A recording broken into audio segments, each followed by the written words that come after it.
Hey guys, I wanted to come back and do another live segueing off of the last mistake that marketers make, where I talked about blindly emailing your proposal over without first doing a presentation over the services and the value of them. That's a big mistake, and here's another one that may be a little bit controversial. You may disagree with me, and if you do, I would love to hear about why. Drop it in the comments. Tell me why you feel differently than I do. But for this mistake that marketers make, also dealing with proposals, it is putting the line itemed pricing in the proposal. I get that your client may have asked you, or prospect may have asked you to do that. I don't care what he's asking me to do.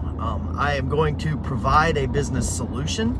I'm going to present that solution. And before we ever talk about pricing or ever talk about any part of the, the breakout of the pricing, I would throw out the question, guys, if the value seems worth the cost, is anything else going to prevent us from possibly doing business, from possibly moving forward with this? And I'm going to shut up and I'm going to let the client answer that question of, if the price is okay, is there anything else that would prevent us from doing business? In other words, do you understand the value of all the services I've just mentioned? Keep in mind, they're not digital marketers. They may not even know what some of the services are. You talk about like reputation management or search engine optimization is a big one.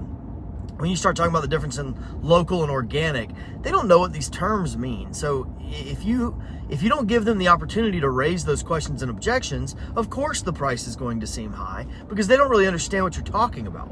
So I will always present all of the different services that we're going to be offering as part of a business solution. I'm going to make the case on what that value brings to that client. What is that going to do for their business? Where is that return on investment going to come from? It's going to make your phone ring more. It's going to help drown out negative reviews. Whatever the presentation includes, I'm going to make sure they understand the way it impacts their business prior to me ever talking about price. If they don't have any further objections, then what I'm going to do is at the end of the presentation, then I'm going to discuss the price, and it's going to include their monthly payment as one lump sum.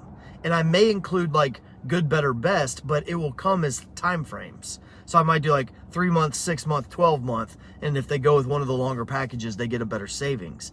But what I'm not going to do is break down on like a full scale marketing approach for a business. I'm not going to break out pricing on, this is what reputation management is going to cost you. This is what social media management is going to cost you. This is what the website and the logo and the graphics and the local SEO and the organic SEO, whatever the different services are. I'm not going to isolate each one of them on a different line item and make them stand by themselves. Why not?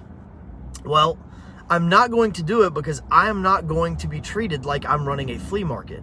We're not going to say, oh, well, I'll take a little less social media management and a little more reputation management. That's not the way it works. I am telling you what my services will include. I'm presenting the value of those services. And then I am going to present you the investment that the client is expected to make for whatever timeline option they choose. And that is it. If we need to renegotiate on the price, that is fine. Like they might say, well, if I'm going to quote them and it's going to be, $2,500 a month, and they say that's way too much, and then I would throw out, what is a comfortable budget? Is there a number you're trying to stay under? And if there's a number they're trying to stay under, then I will go into the give and take method so if I said 2,500 and they said, ooh, we were really hoping to stay within 2,000, then what I would say is, first off, that 2,000, we'll get to the 2,000 mark, but you're going to take it all the way to the 12 months. If you're going to do the 12 months on the 2,000, okay, we'll do the services. Next, I can start removing pieces of it, and I don't have to remove the entire thing, right? So like I could say social media management, but instead of making 5 posts a week, I'm going to make 3 posts a week. Okay.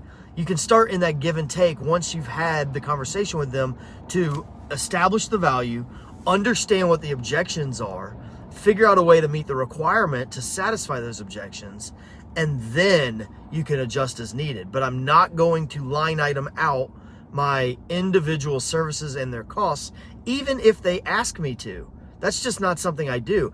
I don't provide individual products. I provide a business solution. And Mr. Client, this is the package of services needed to meet the solution that your business needs.